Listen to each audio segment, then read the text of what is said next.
My stepfather charged me $350 a month at 15, kicked me out with 45 days' notice, then demanded $225,000 of my $520,000 lottery win. I, 24M, work as a commercial HVAC technician. I spend my days on rooftops in the blazing sun or crawling through fiberglass-filled crawl spaces, fixing units that haven't been serviced since the Bush administration. I have calluses on my hands that you could strike a match on, and I drive a truck that sounds like a lawnmower with a respiratory infection. I value every single dollar in my bank account because I know exactly how much sweat and back pain it costs to put it there.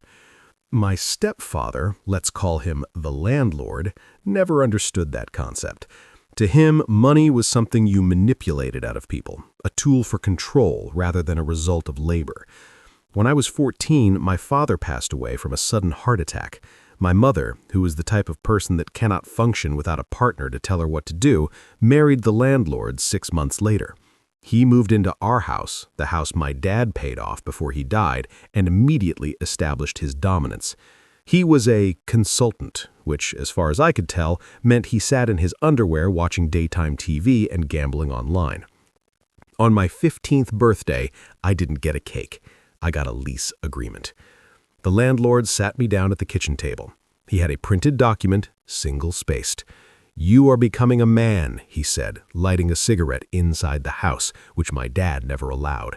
"Men pay their way. This isn't a free ride anymore. Rent is $350 a month. Utilities are split 3 ways. You pay for your own food." I was a sophomore in high school. I couldn't legally work a real job. "I can't pay that," I told him, looking at my mother. She was washing dishes, refusing to turn around. That was her signature move, the ostrich head bury. If she didn't see it, it wasn't happening. "Then you can find somewhere else to live," the landlord said, blowing smoke in my face. "I am sure Child Protective Services has a cot for you somewhere, or maybe a foster home." So I hustled. I mowed lawns, I shoveled snow, I fixed neighbors' computers.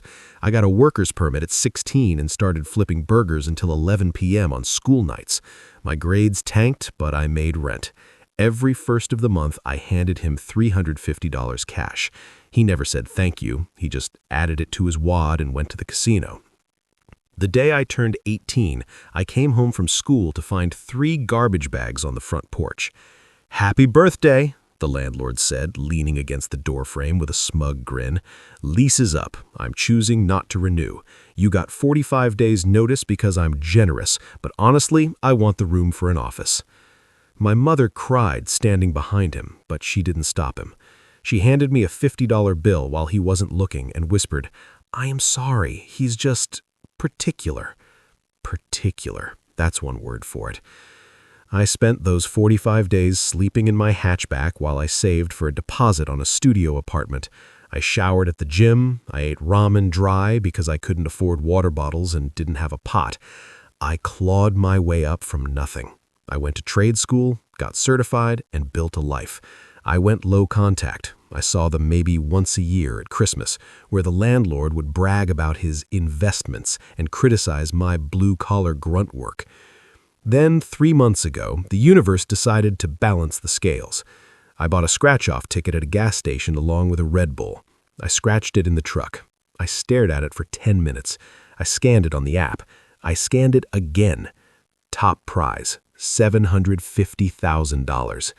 After the lump sum reduction and federal and state taxes, the check that hit my bank account was roughly $520,000. It wasn't buy a private island money, but for a guy who used to sleep in a Honda Civic, it was never worry about rent again money. It was life-changing.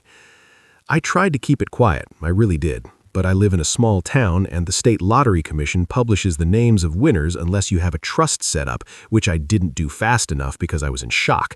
Also, I made the mistake of telling my cousin, who has a mouth like a broken dam. 3 days after the money hit my account, my phone rang.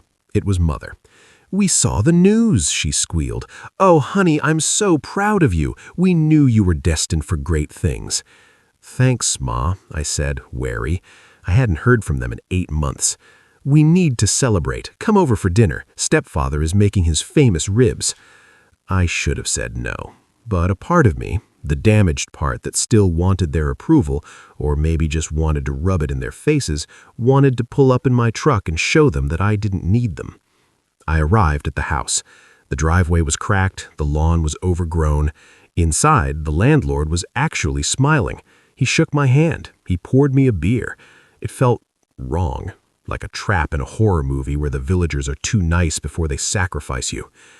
We ate. We talked about sports. Then, as the plates were cleared, the landlord cleared his throat and placed a thick binder on the table. "So," he began, unbuttoning his collar, "we have been doing some math." "Math?" I asked, setting my drink down.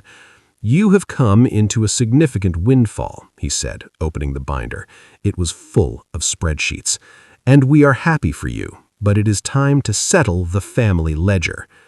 "The what?" "You lived here for 18 years. The $350 you paid from 15 to 18, that barely covered the interest on the space you occupied. We calculated the market rate for a room in this neighborhood, plus food, clothing, electricity, water, and the emotional labor of raising a difficult child." He slid a piece of paper across the table. "Total due, $225,000.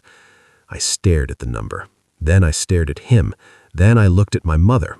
She was studying the tablecloth, refusing to meet my eyes. "You're joking," I said. "I never joke about finance," the landlord said coldly.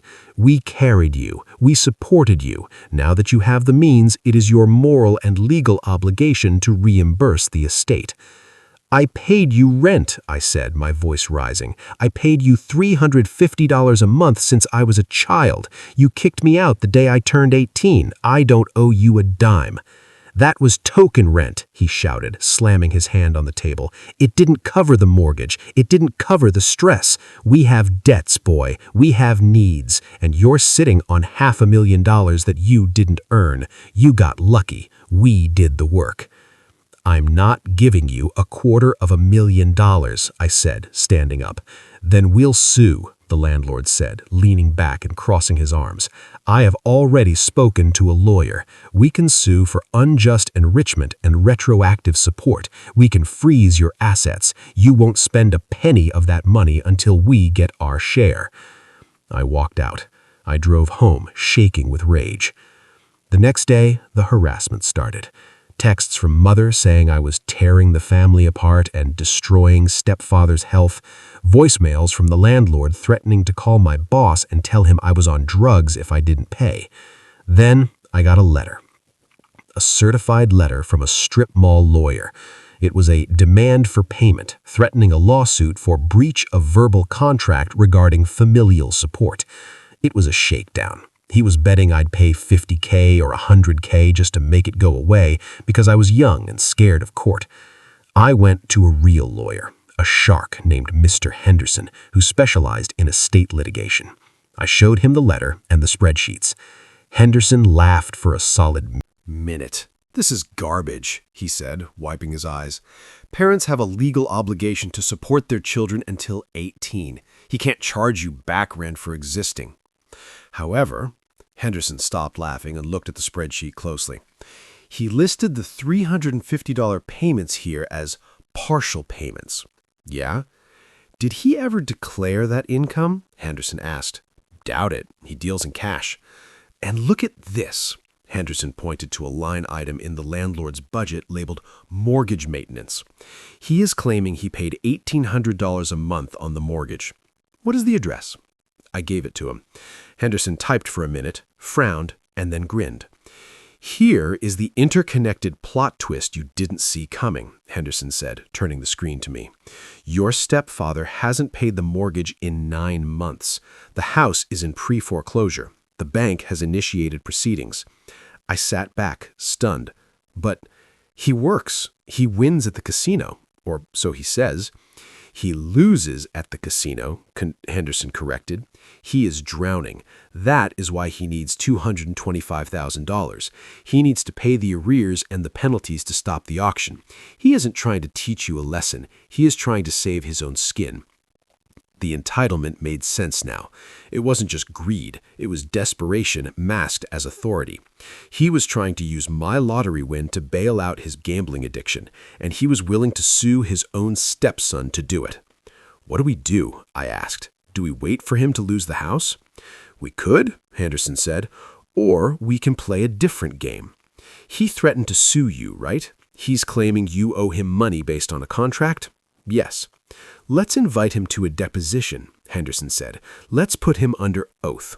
If he claims that $350 was rent, he admits to tax fraud, because I guarantee he didn't file it. If he claims it wasn't rent, his lawsuit falls apart. And while he's distracted with that, we watch the foreclosure auction list." We set the trap. We agreed to a mediation meeting at Henderson's office to discuss a settlement. The landlord walked in looking victorious. He brought my mother, who looked like a ghost. "I see you have come to your senses," the landlord sneered. "I will accept a certified check." "First," Henderson said, "we need to establish the validity of the debt. You claim my client paid $350 a month for 3 years, totaling $12,600, which you say was insufficient." "It was peanuts," the landlord spat. "But it was income," Henderson asked. "Rental income?" "Yes, obviously." "Excellent." Henderson slid a piece of paper across. "I have here your tax returns for those 3 years obtained through discovery.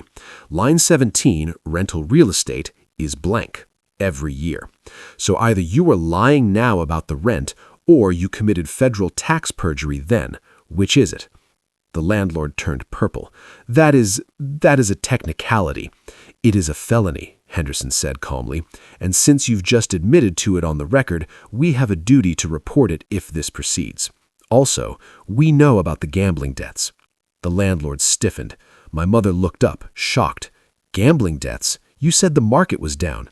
"He hasn't paid the mortgage in 9 months, ma'am," Henderson said gently. "The house is scheduled for auction next Tuesday." "You liar!" Mother screamed, turning on the landlord. "You said you handled it. You said the notices were mistakes." "I was handling it," the landlord yelled, pointing at me, "with his money. He owes us. If he wasn't so selfish, we wouldn't be in this mess." "I am not selfish," I said, speaking for the first time. "I'm just not your ATM.